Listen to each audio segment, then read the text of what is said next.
ఆయన సన్నిధిని నిత్యము వెదుకుడి. కీర్తనలు 105:4. గొర్రెలను మేపుచున్న దావీదు జీవం గల దేవుని నిత్యము స్తుతించి దేవుని సన్నిధిని అనుభవించాడు. ఎలుగుబంటిని క్రూర జంతువును హతమార్చాడు. చివరకు గొల్యాతును చంపి ఇశ్రాయేలు రాజుగా పట్టాభిషేకం పొందాడు. దేవుని స్తుతిస్తే ధైర్యం లభిస్తుంది, విజయం లభిస్తుంది, మరియు ఆశీర్వాదము కలిగి వర్ధిల్లుతారు. నీ హృదయమే దేవుని ఆలయము. దేవుణ్ణి ఆత్మతో సత్యముతో ఆరాధించాలి మరియు దేవుని మందిరములో చేరి అందరితో కలిసి ఆయనను ఆరాధించాలి. ప్రభువైన యేసుక్రీస్తు పరిశుద్ధుడు, ఆరాధనకు యోగ్యుడు.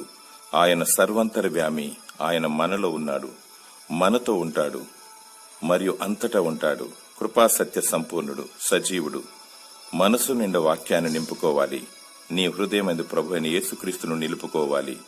దేవుని సన్నిధి నీకు తోడుగా వచ్చును. దేవుడు నీపై తన సన్నిధి కాంతిని ప్రసరింపచేసి నిన్ను వర్ధిల్ల చేయునుగాక.